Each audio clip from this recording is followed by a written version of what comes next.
Olá, estamos abrindo mais uma edição do nosso painel Regional Debates, sempre com você de segunda a sexta a partir das 13h30, 1h30 da tarde, não é? Você já está acostumado. Entrevistas importantes, personalidades da região e do Brasil, discutindo e debatendo os nossos temas, os temas mais importantes da pauta aqui do dia a dia da nossa região metropolitana e, claro, os assuntos que estão na pauta nacional também. Lembrando a nossa reprise também de segunda a sexta às 8 da noite, 20 horas, portanto, e um pouquinho mais na frente, depois do JB, o nosso painel regional, também com entrevistas e discussões sobre a região e sobre o Brasil. Nessa edição, neste 5 de junho, Dia Mundial do Meio Ambiente, a gente com prazer recebe o secretário do Meio Ambiente aqui da Prefeitura de Santos, mais uma vez com a gente, Luciano Castione. Tudo bem, secretário? Prazer revê-lo. Tudo bem, Rodrigo Turão, agradeço o convite da TV Santa Cecília do programa Painel. Nosso Elias Jacó, advogado, ex-promotor, também antenado com as questões importantes da cidade, da região e do país, mais uma vez nos dá o prazer da participação. Tudo bem, Jacó? Prazer revê-lo também. Tudo bem, Edgar. Tudo bom. Boa tarde, boa noite aos senhores também, não é? Agora aprendi. Aprendeu também, né? Aprendi que ser boa tarde, boa noite. Doutor Luciano, prazer em tê-lo aqui entre nós. Meu querido amigo também, boa tarde. E aprendeu com o Marcos Santana, que está na ponta, o Marcos me ensinou que tem que ser boa tarde para quem está vendo ao vivo e boa noite para quem vai ver na reprise. É verdade. Eu que esqueci na abertura, boa tarde para você que está conosco, boa noite para você que está acompanhando a reprise. Não é isso, Marcos Santana? Tudo bem com você também, não? Boa tarde, meus amigos ao vivo aqui, boa tarde quem nos acompanha ao vivo em casa e boa noite quem nos acompanha na reprise do painel regional. Muito bem, 3014-5281, 3014-5281 para você que está no ao vivo, claro, evidentemente. Não na reprise você só vai poder acompanhar o que a gente discutiu e o que a gente debateu aqui ao longo do programa, não é? facebook.com/painel regional também aí à sua disposição para você acessar, para você curtir conosco, compartilhar com a gente. Pelo site da TV Santa Cecília, você acompanha online o que está sendo discutido, o que está sendo debatido aqui no programa, no Santa Portal, né, clicando no ícone do painel regional. E depois do programa encerrado, você sabe, ele vai para o YouTube. Aí você fica à vontade, rever o programa por inteiro, os trechos que julgar mais interessantes. A gente destaca aqui os nossos parceiros, o Bissemanal, como é o nosso Jornal da Orla, circulando aqui pela cidade e pela região, formato tabloide nesta quinta-feira. A moda que ainda precisa pegar, diz aqui o Jornal da Orla, né? Exatamente, a defesa no meio ambiente se faz todos os dias, como completa aqui a manchete desta quinta-feira. Não é isso, o Marcos Santana? Jornal nesta quinta-feira, alerta aí para que as pessoas fiquem mais atentas ao meio ambiente. Luciano Castione, ajuda exatamente. aqui, quando a gente pensa na preservação do meio ambiente, a primeira coisa que vem na cabeça da maioria das pessoas é questões maiores como aquecimento global, a camada de ozônio, preservação das matas, só que a defesa do meio ambiente se faz nos pequenos atos, na incorporação de bons gestos no nosso cotidiano. E passa também por o que a gente chama dos 3 R's, justamente eles chamam de 3 R's, que é reduzir, reaproveitar e reciclar, de modo que otimizar os bens naturais, de modo a preservar o planeta e também melhorar a qualidade de vida de cada um de nós. Legal, na sequência a gente vai debater muito sobre o meio ambiente com o secretário, enfim, com os nossos convidados de Jacó também, né? E a manchete desta edição do DL, o Diário do Litoral, que circula aqui pela cidade, circula pela região, né? Parceiro nosso também do painel. Bandidos impõem terror a vereadores. Essa é a manchete na capa do DL desta edição. Na noite da última terça-feira, Luciano Moraes Rocha, o Todd do PMDB, teve a casa invadida por 3 criminosos. E lembrando que, de janeiro até agora, mais 5 parlamentares sofreram ações de violência entre roubos e ameaças lá na cidade de Guarujá. Realmente é uma situação bastante complicada, mas ontem a gente acabou discutindo aqui também que a polícia já tinha o rastro da quadrilha que havia realizado um sequestro. Luciano, por favor, me ajuda aqui a distribuir. Não é? Um rastro do sequestro aí aconteceu com o vereador Conceição no começo do ano, em fevereiro, em que seriam os mesmos bandidos que estariam aí atazanando a vida desses parlamentares em Guarujá. Meu caro Luciano Castione, nós temos o Dia Mundial do Meio Ambiente, mas temos aí um noticiário repleto de situações, eu não sei qual a avaliação que você faz, né? Para o metrô em São Paulo, greve de CT em São Paulo, problemas no trânsito das pessoas, o que São Paulo tem a ver com Santos? Tudo.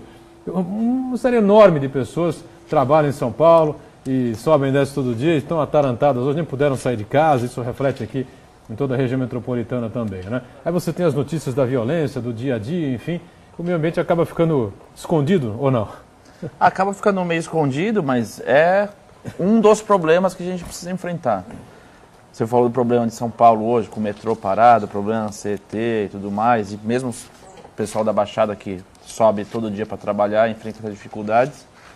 Eu conheço uma pessoa que hoje chegou 11h40 em São Paulo para trabalhar devido a esse caos todo. Devia ter chegado por volta de 8h30, 9 horas? 8h30, 9 horas. Chegou às 11h40. Então, é complicado, inclusive até para justificar, porque as pessoas vão dizer, mas podia ter chegado antes, ter ficado em São Paulo? Como? Não mora lá. Então, a pessoa que mora aqui na Baixada fica prejudicada, como os próprios paulistanos ficam prejudicados, porque em determinadas situações é mais fácil você sair de Santos e ir a São Paulo em determinados dias ou horários do que mesmo quem mora em São Paulo, numa região mais periférica, para chegar ao centro. Então, São Paulo vive uma situação caótica e que tem total relação com a mobilidade urbana, que tem relação com o meio ambiente. Quanto mais o serviço público de transporte é oferecido, principalmente no caso de São Paulo metrô, são menos carros nas ruas e, consequentemente, menos poluição. Então, a mobilidade urbana é um mecanismo, vamos dizer assim, de preservação do meio ambiente. Agora, a gente vê que em São Paulo tem essa dificuldade, tem esse problema. A linha deveria ser muito maior do metrô e, infelizmente, não é. E gera esse caos. A preocupação que a gente tem é o quanto tempo precisa, né, para que essa rede de metroviária de São Paulo possa se expandir na mesma proporção, na mesma progressão que a população de São Paulo aumenta. Essa é a dificuldade, porque não é só a população de São Paulo, mas também a população da Baixada, do ABC e de outras cidades ali no entorno da capital. Vou aproveitar então, esse tema aqui rapidamente, o Luciano, o Elias Jacó e o Santana. O pessoal está exagerando na dose, exagerando na medida nessa questão de paralisações, de reivindicações, passeatas, manifestações, greves, né? Eu ouvia hoje o governador Geraldo Alckmin na Rádio Bandeirantes, enfim, retrucando essa situação, que a greve é política, não é? A negociação está sendo bem conduzida pelo governo, ele deu lá as explicações dele com relação à questão do metrô, aí tem a paralisação na CT de São Paulo, porque estamos às portas da Copa do Mundo e o Brasil está no foco da imprensa internacional. Isso ajuda também? Você acha que há um exagero, já passamos um pouco da medida, ou democracia é isso mesmo? Eu acho que democracia é isso mesmo, mas se a gente levar em consideração a Copa, eu acho que tem esse viés político. Mas tem um outro ponto que eu coloco sempre, que é o seguinte: o direito de reivindicar e de greve é garantido, mas também a boa execução do serviço prestado, seja no metrô, no caso de São Paulo, nas redes de ônibus que tem em São Paulo, ou em outros serviços que são prestados pelo poder público, nesse caso é diretamente relacionado a isso, essas greves, a gente também tem que ter, na mesma proporção do que se exige o aumento salarial, tem que se exigir o que o trabalho seja bem feito. Qualidade. A qualidade. E a gente sabe que isso não acontece em vários setores. Então, eu acho que sim, fazer por merecer. Isso para mim é essencial. Elias Jacó, qual é a sua avaliação? Não houvesse Copa do Mundo, haveriam todas essas manifestações, todas essas paralisações, essas greves todas? Você acha que o pessoal realmente está surfando aí na onda da Copa, porque o Brasil está no foco da mídia internacional? Como é que você avalia essa coisa toda? Como eu perguntei ao Luciano, democracia é assim mesmo? Um ano eleitoral, enfim, o que você avalia disso tudo?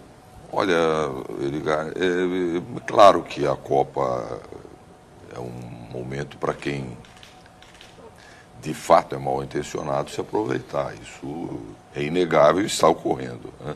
Independentemente disso, e aproveitando o eixo da democracia, né, a democracia realmente supõe, né, esse tipo de manifestação, essa reivindicação, essa participação da cidadania. Aliás, é de todos os sistemas políticos e todas as doutrinas políticas aquela que se formou exatamente tendo como base o poder popular. Portanto, nada mais natural e lógico. Mas é também da democracia que essas coisas sejam conduzidas com responsabilidade.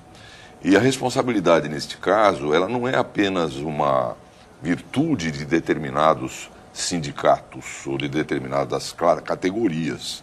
Ela não é espontânea. A democracia tem que necessariamente estabelecer os limites de realização dessa responsabilidade. Então, há movimentos paredistas, há movimentos reivindicatórios que não são admissíveis no regime democrático. E não é admissível, por exemplo, o que aconteceu ontem em Itaquera, com aquela movimentação dos policiais, militares. Não é admissível que tenha acontecido o que aconteceu em São Paulo semana passada, com a história dos ônibus, quando o sindicato, representante da categoria, fez um acordo e uma minoria, simplesmente aproveitando da posição estratégica que ocupa, paralisou a cidade de forma violenta, criminosa. Não é admissível o que está acontecendo hoje, quando se paralisam atividades essenciais, sem que se adotem alternativas de outra natureza. A falta de criatividade desses movimentos é algo espantoso. Qualquer pessoa sabe que, se você simplesmente paralisar o transporte público, você vai criar uma situação caótica que não vai afetar aqueles que devem ser afetados, ou pelo menos não vai afetar na mesma proporção, ou vai afetar a base da democracia, que é a possibilidade que o povo tem de exercer as suas funções, de se deslocar, de se mobilizar. Não é? Agora, há formas criativas. Aprenda-se um pouco com as democracias mais estáveis, né? Como os trabalhadores nessas áreas reivindicam. Não é? A democracia deve ter normas de controle dessas situações. E nós, no Brasil, desde 1988, salvo o melhor juízo dessa Constituição Federal, falamos, por exemplo, em regulamentação do direito de greve no funcionalismo público, que é algo absolutamente imperioso em termos de democracia. Não é proibir o movimento reivindicatório, ao contrário, é fazer com que ele venha ao encontro do interesse público e não dê encontro àqueles que são, em última análise, os destinatários dos serviços públicos. Então, essa é a minha opinião. Eu acho que há abuso, sim, e acho que há, sobretudo, uma leniência, uma preguiça legislativa que não contribui para a evolução do nosso sistema democrático. Edgar, o doutor Jacó falou que as lideranças precisam adotar ações mais criativas para poder chamar a atenção, atingir seus objetivos, mas também sem prejudicar a população. E eu, enquanto ele falava, eu lembrei que semana passada eu peguei um táxi, e o taxista, curiosamente, ele havia morado 20 anos no Japão. Ele era operário braçal em fábrica, né? Ele era operário em fábrica, e ele disse que lá também existe greve, mas a greve de uma maneira diferente. Os operários, quando estão insatisfeitos com o salário, com alguma questão de trabalho, eles colocam uma tarja no braço e continuam trabalhando. A produtividade não diminui, mas os chefes, os patrões percebem aquela insatisfação dos empregados e ficam completamente constrangidos e são forçados a negociar e a abrir mão e atender às reivindicações dos trabalhadores. É evidente que seria o paraíso que no Brasil acontecesse coisas dessa maneira. Outra cultura, né? É outra cultura.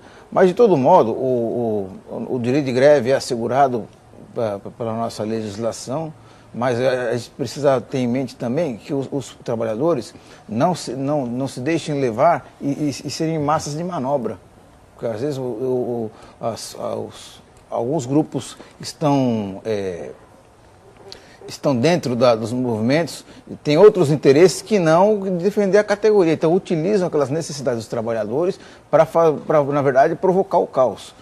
Não é demais lembrar que em São Paulo, por exemplo, a polícia está investigando a ligação de pessoas que se infiltraram no movimento de greve do transporte coletivo com o crime organizado e também com a máfia das cooperativas de São Paulo. Quer dizer, para esses grupos interessa, na verdade, é o caos e não é atender os trabalhadores. Então, eu acho que os profissionais eles têm que ter em mente que devem sim lutar por seus direitos, mas sem ser alvo de manobra. Pois é, os Black Blocs estão pregando aí o caos na Copa, né? Pois é, Edgar, mas apenas para completar, você veja que quando temos a lei e quando temos o poder, essas categorias elas acabam por desobedecer. No caso específico dessa greve do metrô, há uma determinação do Poder Judiciário, no sentido de que eles não interrompam os serviços nos horários de pico e de que eles trabalhem com 70% da sua capacidade. Isso simplesmente é ignorado e é assim tradicionalmente. A que ponto nós vamos chegar? Quer dizer, isso nós não estamos nem comentando essa movimento ou mania que de repente tomou conta do Brasil, porque essa então é fora de qualquer propósito. Nós já sabemos como termina essa história, nós assistimos o que aconteceu em 1963, não sei se você era nascido nessa época. Eu tinha 1 ano e meio. Eu sou testemunha viva da história, né? E a gente sabe como é que essas coisas vão evoluindo e provocando, inclusive, reações absolutamente despropositadas e antidemocráticas. É verdade. Bom, vamos então entrar um pouquinho no tema do meio ambiente, né, Luciano? A gente voltar aqui ao assunto do dia, né? É o assunto do dia, hoje é o Dia Mundial do Meio Ambiente.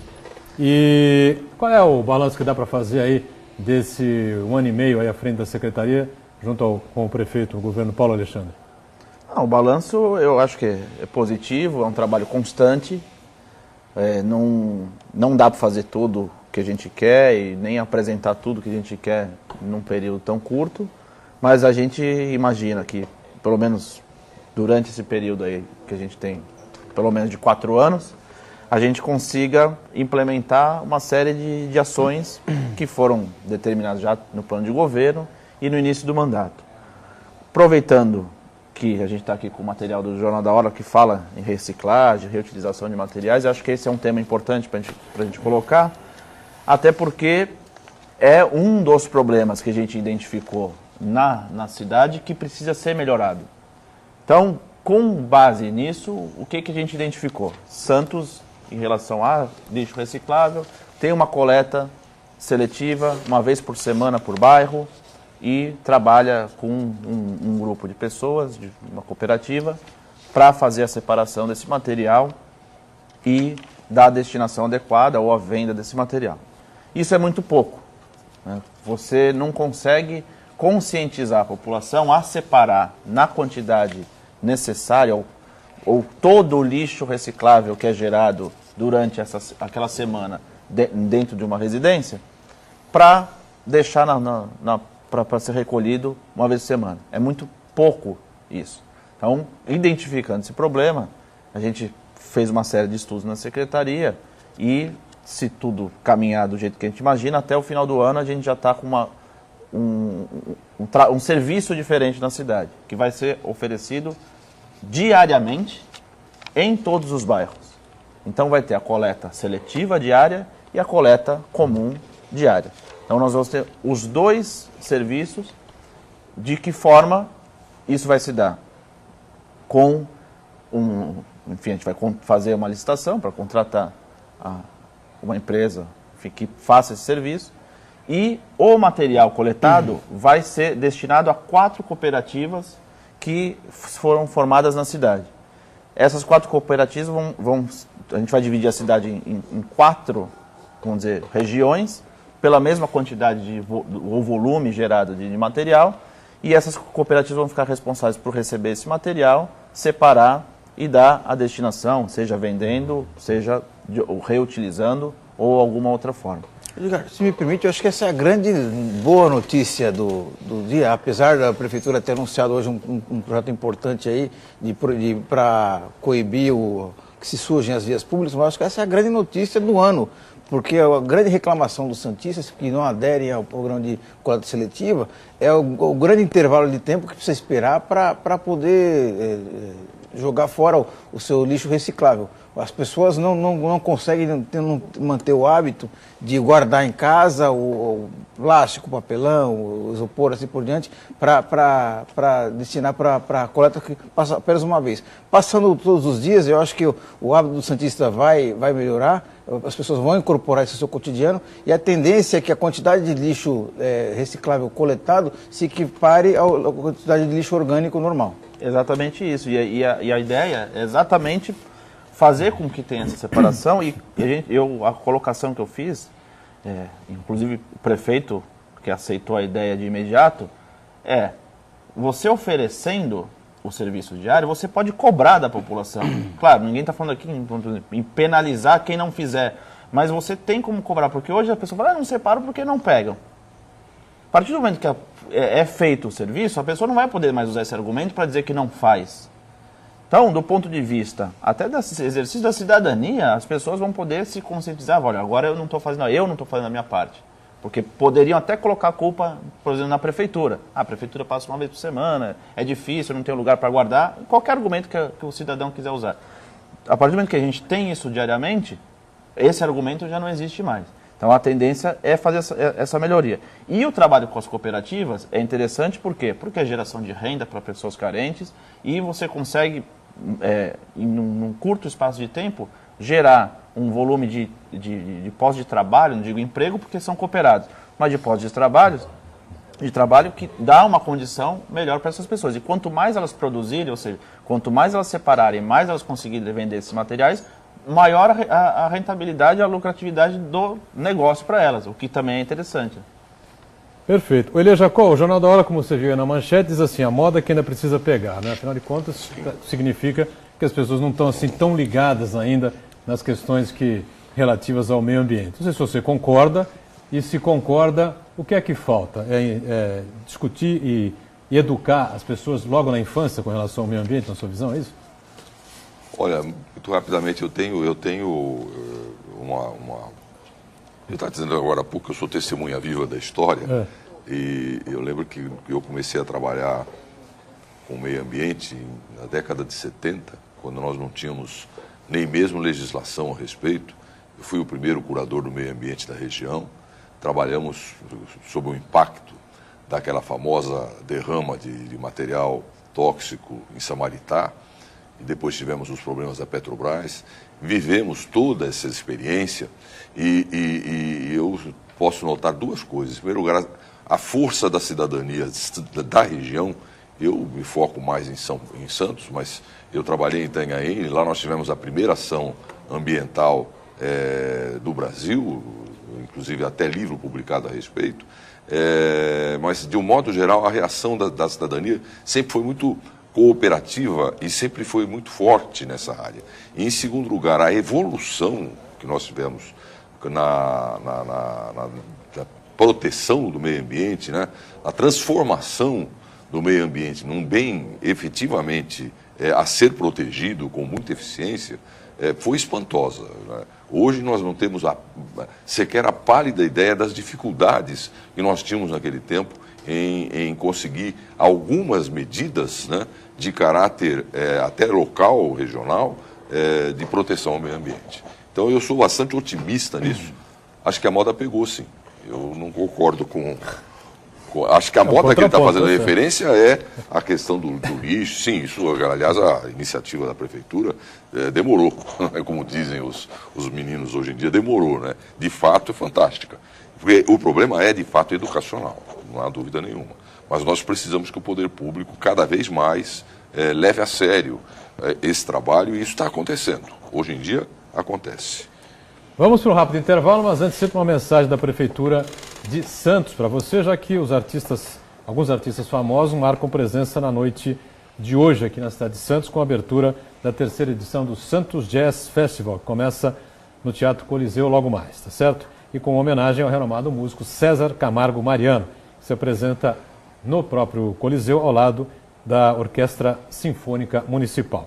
O concerto começa às 9 da noite, com composições inéditas. Após a exibição, o músico César Camargo Mariano autografa o livro Solo no foyer do Coliseu. O festival, aliás, todos os eventos do festival são gratuitos, né?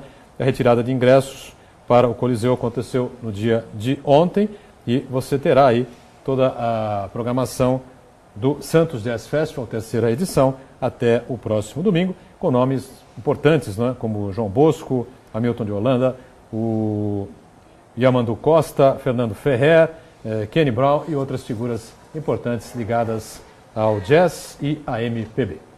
Um rápido intervalo e a gente volta já já com o painel Debates.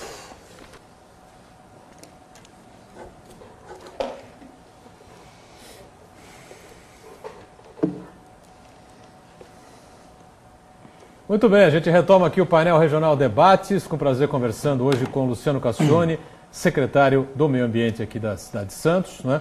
o nosso Elias Jacó, advogado, ex-promotor de justiça aqui no município, e o Marcos Santana, nosso editor adjunto do jornal Tower. O telefone é sempre aberto, ligue para cá, 3014-5281, é o Dia Mundial do Meio Ambiente. A gente falando muito sobre esse assunto importante, sobre esse tema que está em destaque, mas eu queria abrir aqui a manchete do Gazeta de São Paulo, né, que tem uma curiosidade aqui que a gente estava comentando no intervalo. A FIFA proíbe corneta e até uso de tablets em estádios, né? Mas não é só isso que a FIFA está proibindo. A FIFA está proibindo também latas de spray, medicamentos estimulantes, grandes quantidades de pó, farinha e similares. Também está proibindo rolos de papel e animais, com exceção de animais, os cachorros, né, os cães-guias, né? E aí, Luciano, as vuvuzelas que marcaram 2010 a Copa da África não vão pintar nos estádios esse ano? Olha, para quem assiste pela televisão, pelo menos era um barulho um pouco irritante. Imagina no estádio. Não, imagina no estádio, não é uma coisa agradável. E eu falo por quem já foi bastante em jogo de futebol, torço para o Santos, gosto de ir no estádio. O torcedor de Copa do Mundo não é o torcedor do clube, do time de futebol normal. Então o pessoal gosta de fazer barulho por fazer barulho, tá lá, quer aparecer, gosta de se pintar, de se vestir de qualquer roupa diferente para aparecer. E acho que com o futebol em si, que é um belo de um futebol, afinal de contas são as seleções que estão jogando, não tem tanta preocupação. É muito mais de ir para o estádio fazer festa do que ver o futebol.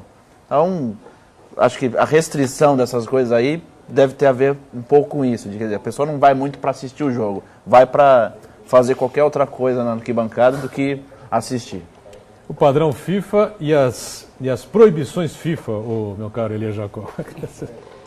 Olha, eu fico exatamente com o que falou Luciano, que nós temos uma larga tradição, desde o avô, né, em conhecer Vicente e frequentar e ser Vicente um Cassione esportista. pai, né? Sim, mas o pai do Vicente Cassione. Não, Vicente Cassione pai, depois o Vicente Cassione, que é o pai dele.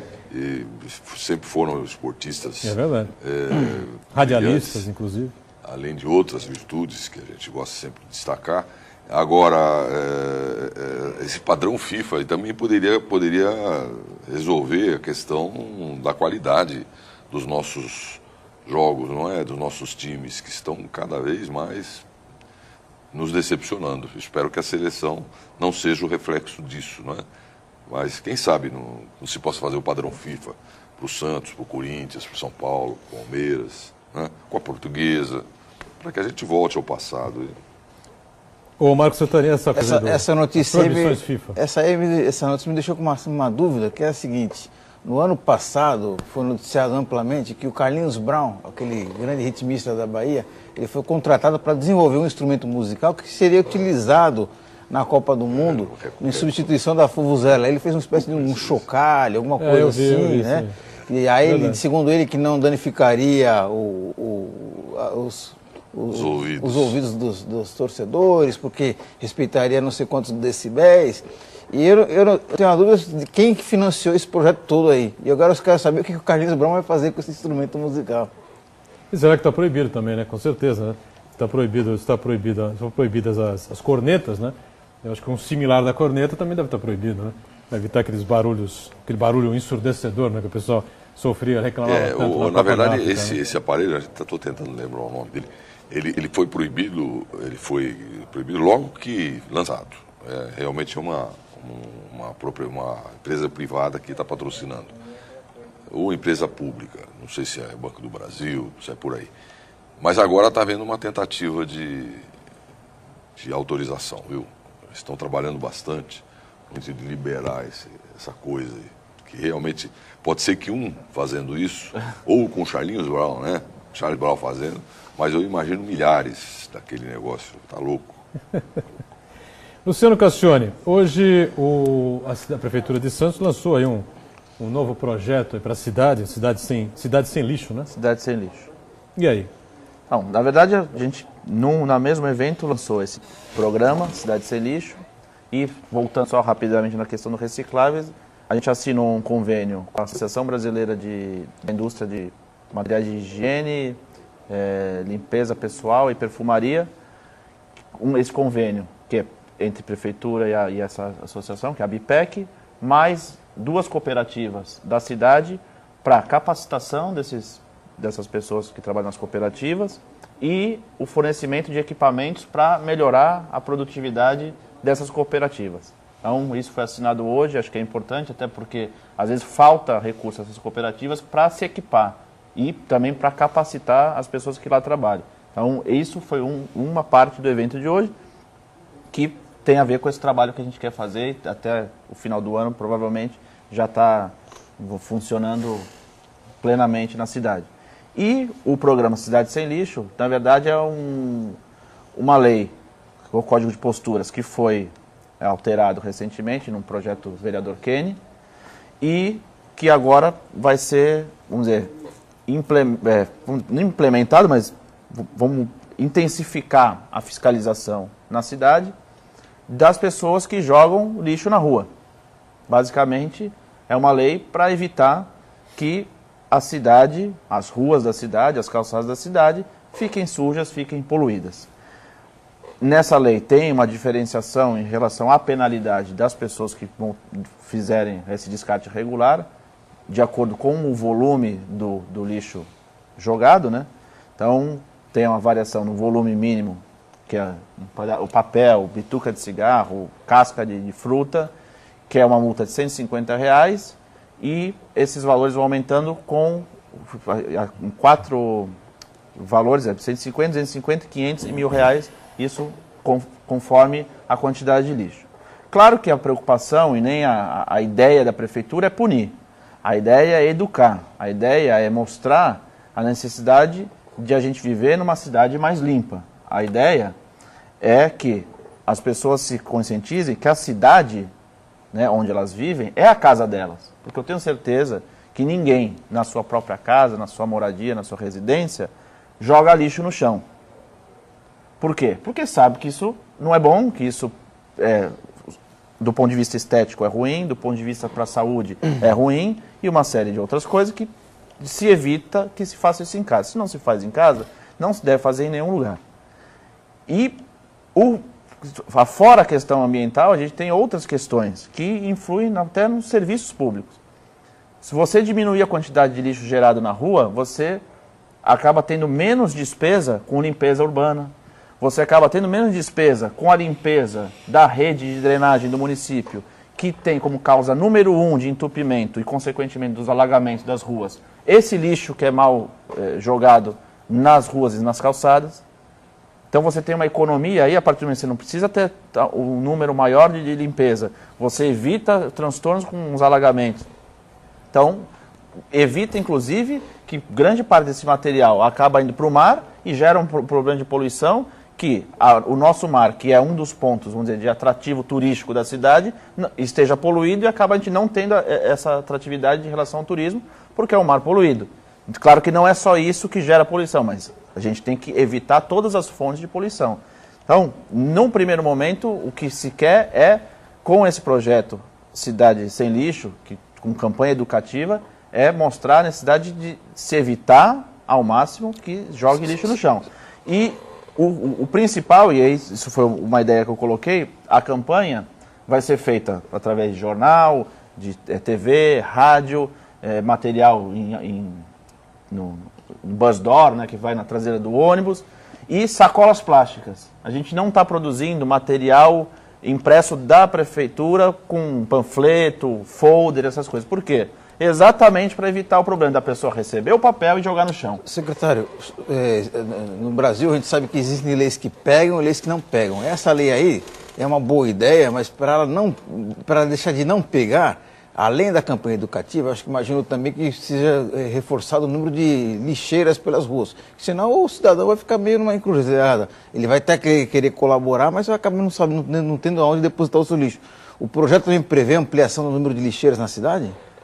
Olha, essa questão parece que não, mas se a gente comparar, por exemplo, Santos com Tóquio, Tóquio é uma das cidades mais limpas do mundo e com uma grande população, né, que mora, vive e trabalha lá. Santos tem uma proporção de 8 lixeiras por habitante maior que Tóquio. Então, 8 lixeiras a mais, então, por habitante? Isso significa que Santos tem, vamos dizer, um número, se compararmos com Tóquio, suficiente, contanto que as pessoas fossem mais educadas a jogar o lixo no local correto. Estrategicamente, elas são posicionadas nas grandes avenidas? Como é que é isso aí? Como é que se estuda isso? Tem espalhado em vários locais da cidade, mas o que a gente coloca, e para fazer esse comparativo, tem muita gente que tem a consciência de, dependendo do tipo de lixo, se não encontra lixeira, segura aquele lixo, seja até chegar ao trabalho, seja até chegar à própria residência, ou até encontrar a lixeira mais próxima para fazer esse descarte. O que não acontece aqui, e a gente, para dar um exemplo da questão, por exemplo, das fezes de animais, não adianta a pessoa, hoje a grande maioria das pessoas que levam seus cães para passear até recolhe as fezes. Mas não adianta recolher as fezes, colocar num saquinho plástico e deixar no chão. Pois é. Então, meio serviço foi feito, ou seja, recolheu as fezes, mas não adianta deixar o saquinho no chão, porque esse saquinho, quando chove... Nem depositar na lixeira do vizinho também. Também não. Então, muita gente faz isso. Se chover, esse saquinho vai para a rede de drenagem e vai entupir. Então, aquela subiadinha, sai de lá e deposita ali. Eu cansei de ver isso, já. Agora, o cara tem que saber também o seguinte, né? Você pega, volta para o seu prédio, para sua casa, enfim, né? E abre o saquinho e joga no vaso sanitário. Né? Isso é o ideal. Aí o saquinho você joga descarta no lixo. No lixo adequado, comum. né? E, aliás, tem que ser no lixo comum mesmo, porque o saco, que é plástico, já está contaminado e não pode ser utilizado para reciclagem. Isso é importante também ressaltar. E essa cidade sem lixo aí, não vai ter uma multinha aí para as pessoas então, que forem... Vai ter, né? Claro. Primeiro o que eu digo, a gente vai fazer esse trabalho de advertência e educação. Mas, depois de um período aí, já da lei em vigor, para já não sair punindo com o desconhecimento da lei para grande parte da população, vai ser essa questão da advertência e da informação. Depois vai passar a ter a punição. Então vai trabalhar a prefeitura com forças-tarefas, que vão, num primeiro momento, ficar nos locais de maior fluxo de gente, principalmente nas áreas central e comercial no Gonzaga, porque é onde tem o maior fluxo de pessoas e, consequentemente, a maior geração desse tipo de lixo de pessoas que jogam pelas ruas. Então, num primeiro momento, vai ter essas forças-tarefas que envolvem Secretaria de Meio Ambiente, Secretaria de Finanças, que tem os fiscais de posturas, Guarda Municipal, para poder atuar e tentar coibir ao máximo esse problema. O secretário, nesse esforço da gente melhorar os hábitos do santista, acho que uma grande estratégia é fazer um trabalho com os estudantes da rede municipal de ensino. Eu falo isso porque lá no Jornal da Aula a gente tem um projeto chamado Projeto Cidadão, que nós fazemos justamente isso. Nós definimos um tema e fazemos um trabalho de conscientização com as crianças, que essas crianças elas atuam como multiplicadoras da informação. Elas pegam aquela informação de uma maneira lúdica, distribuímos histórias em quadrinhos, fazemos atividades com as crianças, contação de história, diversas atividades, e elas aprendem aquele conceito, elas compreendem a importância daquele assunto e elas disseminam essa informação com os amigos, familiares, com os parentes e assim por diante. Então, acho que a criança, o estudante, é um grande aliado nesse esforço. Não, desculpa até a minha falha, porque um dos pontos desse projeto é exatamente fazer esse trabalho de educação nas escolas. É que eu acabei não colocando, mas isso também vai ser feito, inclusive vai ter concurso de redação para as crianças falarem sobre esse tema e, enfim, poder divulgar ainda mais esse assunto dentro das escolas, que a gente entende como fator principal para educar hoje o pai e a mãe em relação ao meio ambiente, educação ambiental, é o filho. Porque a criança aprende, a criança assimila e aceita aquilo como algo muito importante. Ela entende que a proteção ao meio ambiente é necessária. E ela leva isso para casa, para o pai, para a mãe, para o avô, para a tia, para os irmãos. E isso acho que é fundamental e também dentro desse projeto, como em outros projetos que a Secretaria de Meio Ambiente faz, vai ser levado para as escolas. Vamos para um rápido intervalo aqui, a gente volta já na sequência aqui do nosso painel regional Debates. É o terceiro e último bloco aqui do nosso painel regional Debates, falando muito sobre meio ambiente, né? No dia mundial dele, né? Dia mundial do meio ambiente, com o secretário da pasta aqui na cidade de Santos, nosso Luciano Castione, também a presença sempre importante do Dr. Elia Jacó e do nosso Marco Santana. Perguntas chegando, já a gente abre um espaço importante aí para o telespectador, né? E eu vou deixar aqui o nosso Elia Jacó prestar um depoimento importante, né? E rememorar aí um fato histórico de muita relevância que envolve aqui a Unisanta, a Universidade de Santa Cecília, é isso, Jacó? Exatamente, exatamente. Nós sempre fomos considerados, porque essa questão do meio ambiente, na verdade, passou a ser questionada em plena época da ditadura militar, e a região sempre teve grandes problemas, por causa de Cubatão, a Serra do Mar, não é? Essa questão de Samaritá, que eu acabei de me reportar, enfim. E os defensores do meio ambiente, vamos chamar assim, entre os quais eu me incluo, eram considerados inimigos da sociedade, porque vendia essa imagem de que o ambientalista era contrário ao desenvolvimento, ao progresso, né? Nós temos aí até, não há tempo, né, para comentar, mas temos até fatos históricos que demonstram isso. Então, os ecochatos, uma época, então nós trabalhávamos quase que clandestinamente, entre aspas, né? E numa promoção da Universidade de Santa Cecília, esteve aqui conosco o Edson Milaré. Na época ele era o coordenador da questão do meio ambiente no Ministério Público.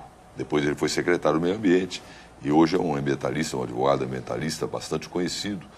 E o Edson Milaré aqui no Santa Cecília anunciou em primeira mão a entrada em vigor da Lei da Ação Civil Pública, que deu ao Ministério Público e à sociedade civil, até então inimigos do progresso, né, os instrumentos necessários para produzir uma verdadeira revolução na defesa do meio ambiente. E em seguida veio a Lei de Política Nacional do Meio Ambiente e só se tornou realmente eficaz em razão dessa Lei da Ação Civil Pública. Então, especificamente no caso do meio ambiente, até porque nós sempre fomos muito prestigiados aqui no Santa Cecília, e nós, eu digo, os curadores do meio ambiente da região, a sociedade civil organizada, as organizações não governamentais que trabalhavam nessa área, sempre encontraram abrigo aqui no Unisanta, e por causa disso foi anunciado aqui a entrada em vigor da lei. Essa lei foi aprovada, foi possível aprová-la porque ela tramitou quase que clandestinamente. Porque se qualquer movimento que pudesse dar publicidade ao projeto, ele seria de fato queimado no Congresso Nacional. Então, quando o anúncio foi feito, todos nós ficamos muito surpresos e muito felizes. E realmente, hoje a gente sabe os frutos que essa lei produziu e que se espalhou por outras áreas, né? Da improbidade administrativa, a reorganização do Ministério Público, que desembocou com a Constituição de 88, conferindo a titularidade a fiscalização do regime democrático, o zelo pelo regime democrático a essa instituição. Isso começou aqui. Muito bem. Está feito aí o registro, o resgate histórico aí dessa questão importante que envolve o meio ambiente e a ligação direta com a Unisanta, a Universidade de Santa Cecília, e a própria família Teixeira, pilotada então por Milton Teixeira, saudoso Milton Teixeira, não é? O Uriel Vilas Boas está mais uma vez com a gente aqui. Como é que vocês encaram o fato que na Copa do Mundo, já prevista em 2007, o Brasil não se preparou em termos de atendimento a todo esse potencial turístico, especificamente referindo-se à classe empresarial? Você acha verdadeiro isso aí ou discorda, Luciano? Não, a classe empresarial, eu acho que até investiu. O problema, o que faltou mesmo é a questão de mobilidade urbana, questão de infraestrutura nas cidades para receber um evento desse tamanho. Do ponto de vista, por exemplo, de hotelaria, tenho certeza que as principais cidades do Brasil se prepararam para poder receber esses turistas. Do ponto de vista dos estádios, nem isso estão prontos ainda. Quer dizer, que é o foco específico para a Copa do Mundo, é o estádio, não está pronto. Então, acho que da classe empresarial nem tanto, mas da parte governamental e da própria FIFA, porque também é fácil ficar cobrando, e é uma entidade muito rica, que poderia ter, em determinado momento, decidido investir, principalmente nos estádios, que é o palco para esses jogos. Nós vimos ter o trem-bala, né? Elia Jacó, Marcos Santana, quando o Brasil virou sede da Copa do Mundo. Saia do Rio de Janeiro, passava por Campinas e chegava em São Paulo e tal. E não temos nem direito ao metrô, né? À disposição das pessoas, né? A frustração diretamente proporcional às expectativas que se criaram na época. Lamentável. Santana, conclui alguma coisa? Agora, não, com relação aos empresários, acho que é ao contrário. Eles até criaram uma expectativa muito exagerada, né? Um sintoma, um reflexo disso daí são os preços surreais que vemos, não só em Santos, mas no Rio de Janeiro, que assim, eles majoraram para cima os preços, né? Com a expectativa de quando chegasse na Copa do Mundo ia ser uma coisa mais normal do mundo, né? Então acho que os empresários acreditaram demais em que o sonho da Copa do Mundo seria uma grande maravilha e estão dizendo que não é bem assim, né? Eu acho que turisticamente não será bem assim, não, como não tem sido quando a Copa foge da Europa, né? Quando a Copa a Copa é realizada na Europa, existe um fluxo de turismo muito grande, até pela proximidade de um país com o outro, onde as fronteiras são muito próximas. Você não vai nem de avião, vai de trem, vai de ônibus, enfim. É só lembrar agora, recentemente, a final da Champions League, né? Então, mas tem infraestrutura. Tem infraestrutura, estrada, claro. tem trem, tem metrô, Tudo tem favorece, aeroporto, tem avião, tem tudo para favorecer. Então, facilita muito. Lógico. Aqui a dificuldade é essa. E se você for ver, dependendo de onde for jogar determinada seleção e aonde vai estar a torcida, enfim, para essa torcida chegar aonde o time vai jogar, a seleção vai jogar, eu não sei como é que eles vão conseguir resolver, mas vão ter dificuldade. A gente já teve problema. Se concentra aqui, né? Só vai jogar no Nordeste. É curioso isso, né? Os torcedores virão aqui para Santos, alguns virão e tal, para acompanhar o início dos treinamentos, mas tem a impressão que o grosso da torcida mexicana vai acompanhar a seleção nas cidades onde a seleção mexicana vai jogar, né? Me parece que é isso. Claro. Bem provável. Vai ter o navio, dois navios, inclusive, de cruzeiro, que vão recepcionar aqui esses turistas. Eu acho, pelo menos, em parte vai ter alguma contribuição aqui para a cidade, mas focando mesmo nas sedes, eu não sei se houve o investimento necessário por parte dos governos, principalmente o governo que foi atrás da Copa, que é o governo federal. Custódio Fernandes do Boqueirão diz assim: Elia Jacó, o que você acha da nova lei da palmada? Eu brinquei com ele, Jacó, pedi para ele comentar sobre isso, mas não precisou nem eu pedir, viu? Que já passou e vai ser aprovada, segundo ele está questionando aqui. Luciano, a poluição das praias consiste em alguns pontos que não foram sanados, isto é, esgoto a céu aberto de Cubatão e Vicente de Carvalho, palafitas na zona noroeste, os morros, né? Tudo quando chove, diz ele, traz problema, sujeira, essas coisas todas, para o canal de Santos. Elia Jacó, a lei da palmada, então. É impressionante a capacidade que tem o governo de interferir na vida dos cidadãos. Nós temos um princípio em direito, sobretudo no direito de Estado democrático de direito, né, em que aquilo que realmente deve ser regulamentado é o que cria conflito, é aquilo que efetivamente é importante, não é? E interferir, estabelecer critérios morais ou educativos não é função do direito, meu Deus do céu, não é. Então a lei da palmada é um exagero, é algo que não tem o menor sentido. Quer dizer, proibir por lei que os pais castiguem fisicamente seus filhos. Há já legislação há muito tempo suficiente para punir ou reprimir os maus tratos, o abandono do incapaz. Não há necessidade de uma lei que venha a reduzir ainda mais, não é, a capacidade ou a competência que deve pertencer, sobretudo aos pais, de discernir sobre o que é melhor e o que é pior para corrigir nos seus filhos. Essa lei da palmada realmente é uma excrescência. É uma excrescência. Essa é a minha opinião. Agora, ninguém, absolutamente ninguém, pretende que se licite, que se autorize que os pais tratem os filhos com truculência ou coisa parecida. Se a educação moderna entende que o castigo físico é uma forma inadequada, a própria educação moderna que cuide de adotar instrumentos para que os pais e as famílias sejam educadas nesse sentido. Agora, se o pai ou qualquer outra pessoa ligada à educação da criança, os professores, abusam do seu direito de corrigir, aí o Código Penal está aí para ser aplicado e não apenas para enfeitar biblioteca de advogados, juízes e promotores. E o Código Penal define esses comportamentos como crimes desde 1940. Então, para que serve essa lei? Boa pergunta. E sintomático, doutor, que a madrinha, entre aspas, desse projeto é a Xuxa, né?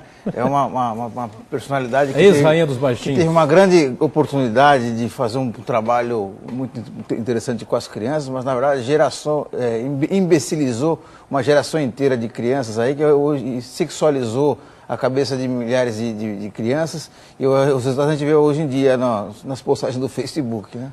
Vendeu muita roupa, muito perfume, muito brinquedo, ficou bem rica, mas educar as crianças que é bom não fez, né?